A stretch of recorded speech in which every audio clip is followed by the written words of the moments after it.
Okay. What do you think people should do to stay safe online? Well, I'd say the best way to stay safe online is to educate them, really, considering, well, technology in the last decade has seen such a massive leap forward. We've probably never been more connected than we had than before in history. Mm. So the best way to probably do that is, as the technology grows, is to teach them how it works, what the dangers are, and what the warning signs are Mm. of these dangers. That's probably the best way to get them to be more safe online, by teaching them what the dangers and the warning signs are. Yeah. Okay. It's like I kind of agree with you on that. Like, teach children the safeties of the stranger danger type thing. Oh yeah. Because previously it used to be stranger danger all the time until people mostly took it. So yeah, you need to re-educate children, Oh yeah. or like our future children, of it. Otherwise, it will keep having people use the same mistakes over and over again. Oh yeah. Well, at the end of the day, as I said, it's not. I think to push to a more broader thing as well. Children are definitely an important thing, probably one of the most important. But I think we, to a certain degree, all of society could learn, or something to a certain degree, because we're all vulnerable to some manner or degree. Because at the end of the day, this technology is not just new for the children; it's new for us too. Yeah. Well, Event to a certain degree, it might be harder for elder people, because they've lived such long lives, they've gone through so much, and all this change from how things used to be for them. At least for kids, it should be easier for them to teach because they've never known any difference. yeah. I would say there's also the fact of like adults. It was previously back when the internet was basically started out. It was the internet had was a simple click on search. You had to find something. No videos, no edits. Oh no! But since then, it's seen an explosion. It's upgraded and much more. There are so many different things you can do on the internet. Hmm. But as I said, the downside of that expansion, there's many as well more vulnerabilities it's the more vulnerabilities that come with it. Do you think online safety has become worse since the internet? Without a question, it's become worse. As I said before, the expansion has led it to more vulnerabilities being exposed. So there are more places for which hackers, scammers, paedophiles, the lot, Yeah. and whatever, and just generally bad people who want to take advantage of vulnerable people Yeah, like in children. whatever way, for whatever manner or form. Yeah. Something, there are just so many vulnerabilities, and they exploit them. Hmm. So yeah, without doubt, it's gotten worse in my opinion. Yeah, it's like something like the pedophiles are basically like getting away because they're using like Twitter, Facebook, Instagram to do what they want, or Snapchat. So yeah, it's like that. They're invading your privacy, or basically asking something like they don't know how old you are type thing. Or if they check the profile, they know how old you are. Profiles can be fake though. That's the thing. Yeah, profiles can be fake.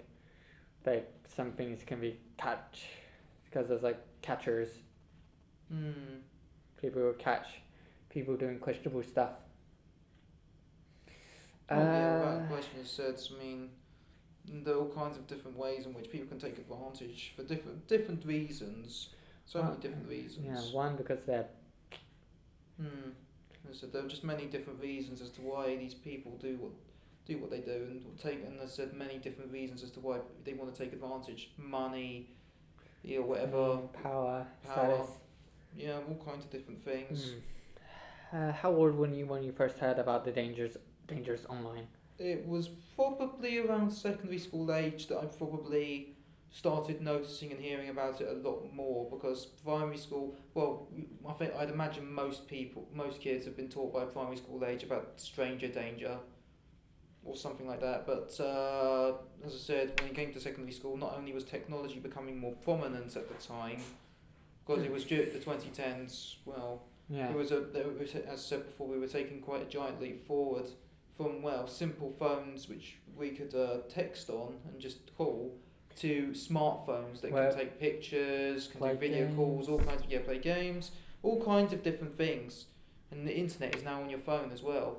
So I said it was around that time probably, because it was becoming, not only was it becoming more prominent, but well, it was becoming more noticeable.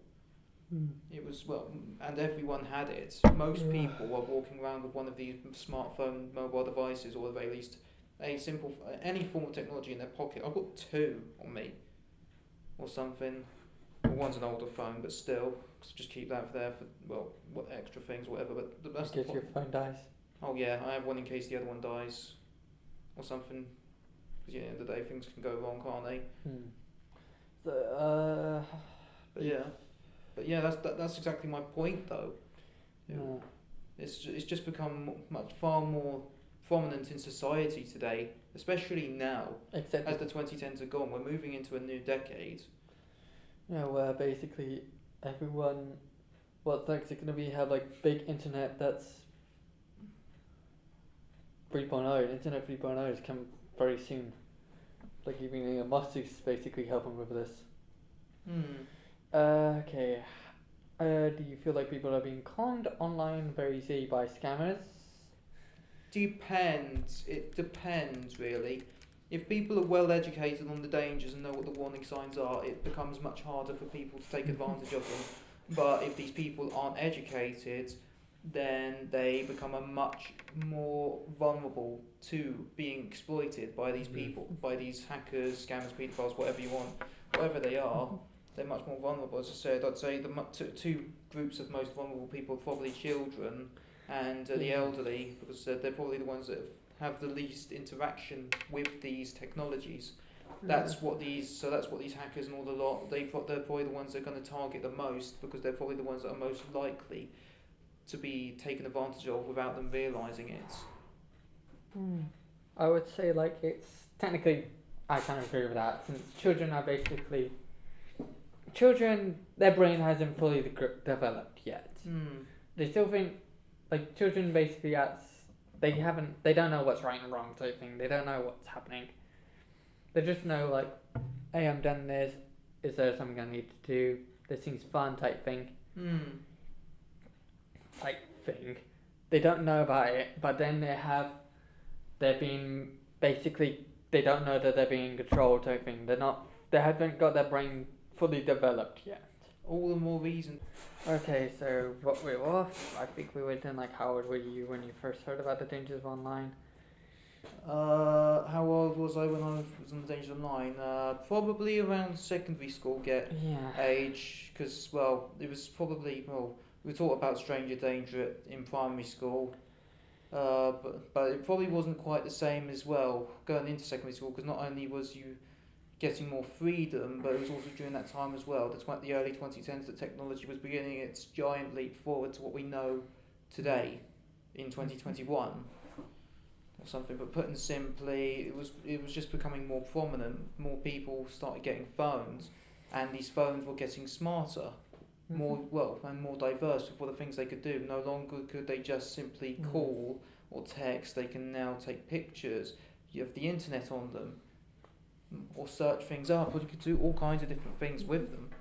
So as I said, it was right around secondary school age, because it was becoming far more prominent, and most people by a certain point, probably around 13, 14, had their own phone, walking around with it in their pocket every single day. Okay. I would say it's like the same thing. Everyone's walking with their phones every single day, and oh yeah. I was old enough when when the internet has become more and more updatable. Like YouTube has become more updatable. Oh yeah. With content and stuff and advertisements. Where people can previously people made videos for fun, and now basically it's become like the job. Well, it feels like a corporate thing now. It's not necessarily just a thing about sharing funny things anymore. People make careers out of working for YouTube. Yeah, or basically working with other sponsors. And because it's grown YouTube alone, it's grown such a massive audience. Like you couldn't have, and then basically there's after YouTube basically started restricting down on, obviously, there are like other platforms that basically go like, we can actually do this, or like have people actually making content, actually having fun for once. So if just waiting till the sun dies down type thing. Oh yeah. Okay. Do you feel like people are getting conned online very easily by scammers?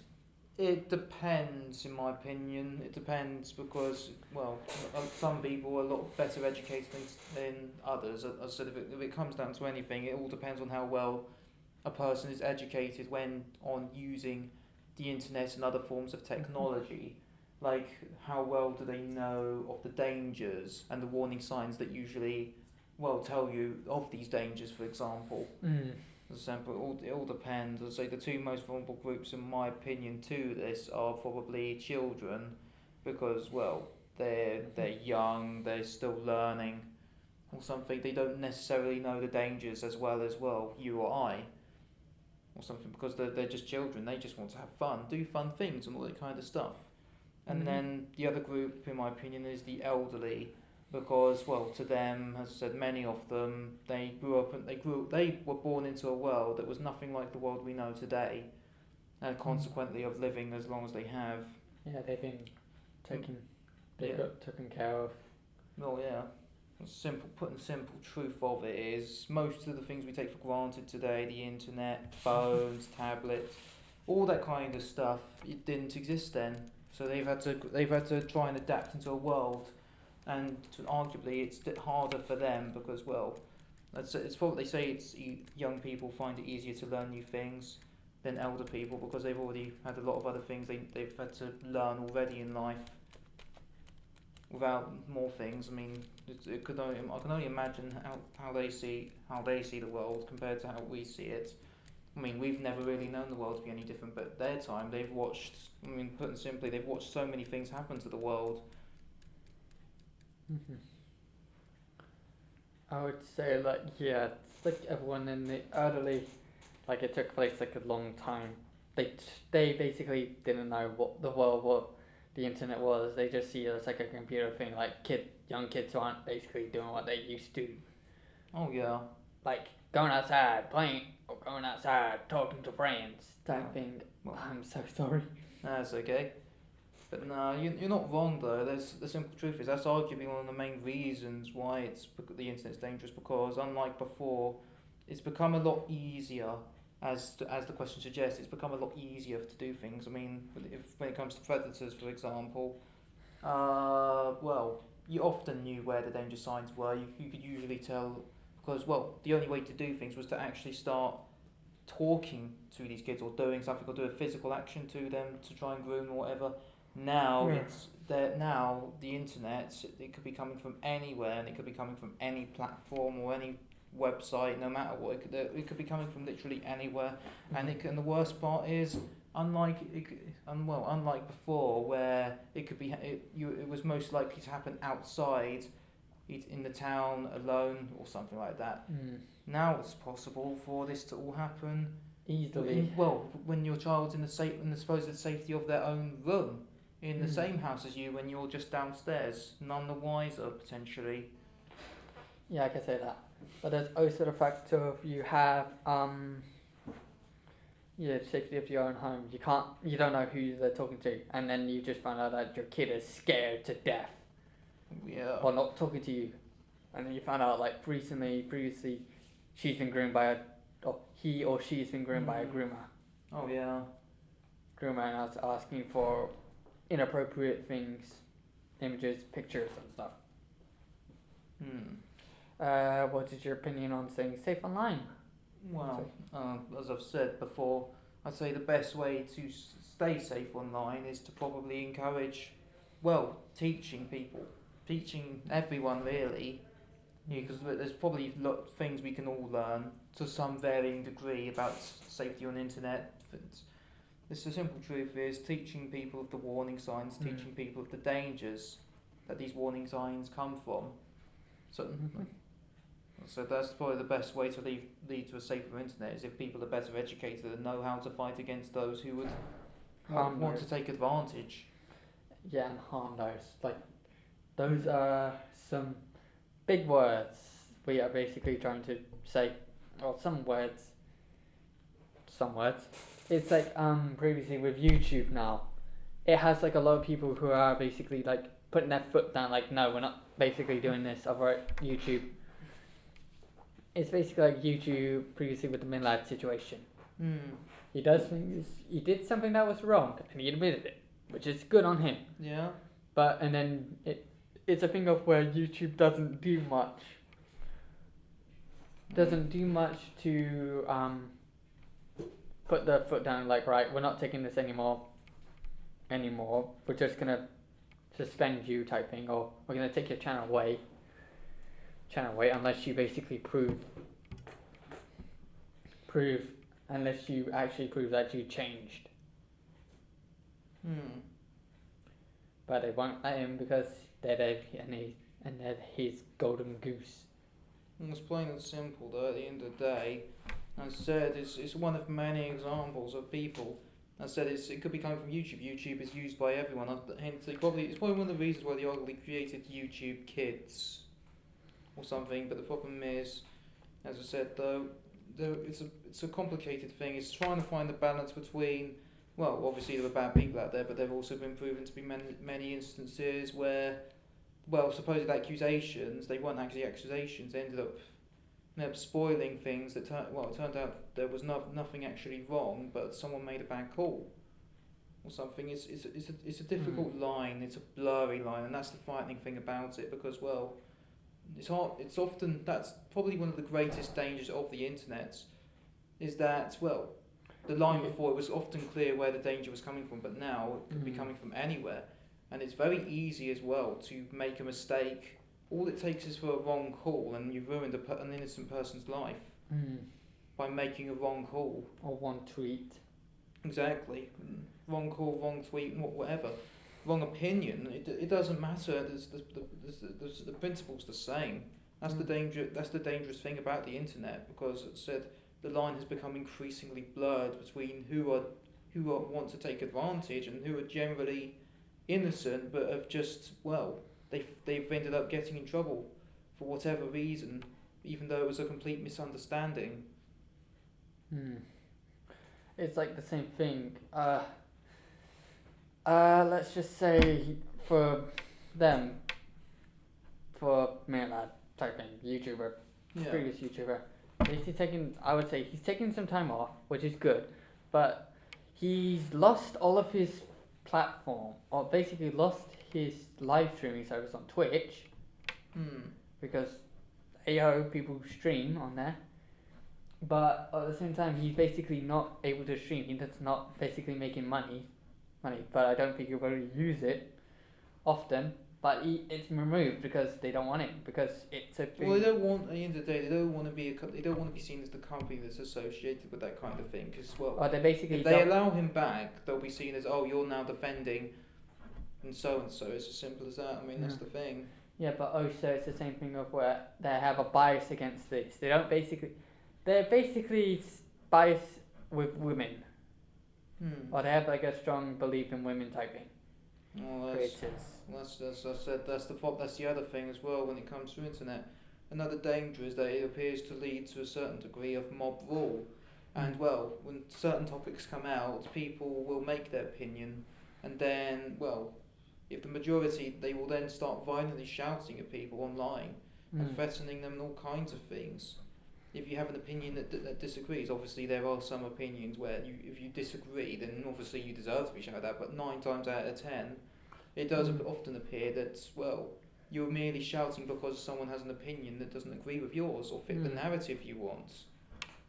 Do you have anything you would like to say, Matthew? Summing up, I don't think there's much more I could say that hasn't already been said, really, but if we want a safer internet, it's, well, to encourage people to be safer, then we need to teach them of the dangers, of the warning signs, of, well, the people who want to take advantage, and how to fight against it, encourage people to speak more. Yeah, there's like a lot of, there's like some things, like if you see like some, like previously YouTube decided to get rid of the dislike button because of this.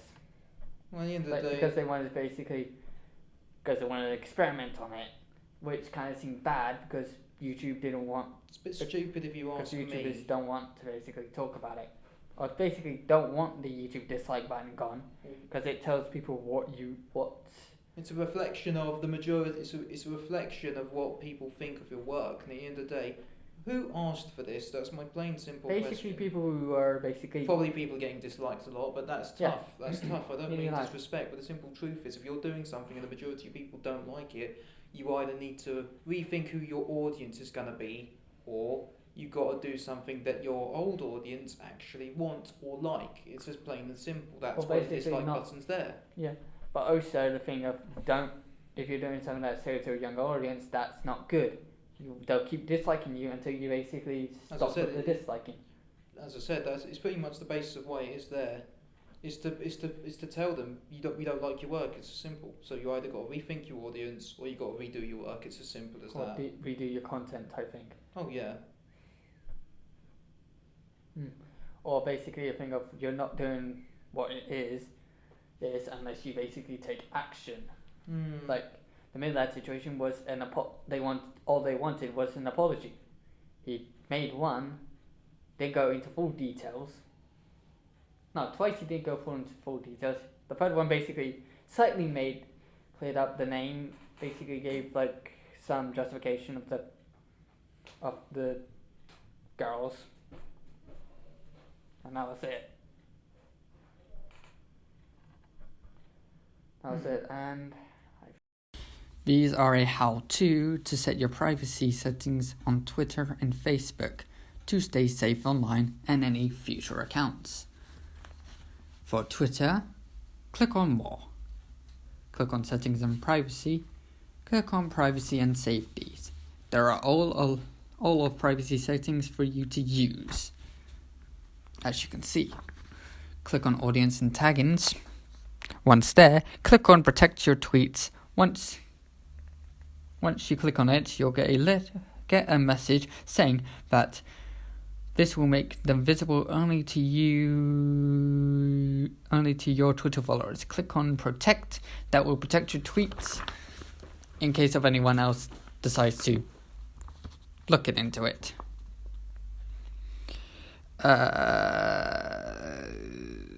Leave photo taggings off just so people don't have the ability to tag you in photos that you don't know.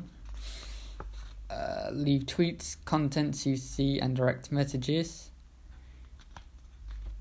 because you probably don't want strangers contacting you, telling you about some weird stuff.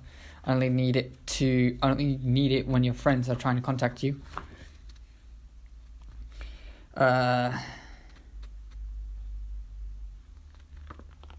This is how you basically keep your account private on the social media site Twitter.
For Facebook, click on your profile. You'll see a little downwards tab. Click on Settings and Click on Settings. Click on Privacy. On Activity, who can see your future posts. Edit only for your friends may see it. This will give you the fact that your friends will see future posts that you post on, and anyone else doesn't get the chance unless they friend you, or unless your friends friend you. on how people can find and contact you, click on friends. Click on friends of friends for who can send friend requests to you. Those are the friends of your friends. For who can see your friends list, set it to only you, only me, which gives you the chance to look at all your friends list without anyone knowing that you're basically looking at a chance. Set your phone number to only you. That will give you the chance to protect your number address in case people are contacting you for weird, strange reasons. I don't know. Click on friends who can see people pages and list you follow.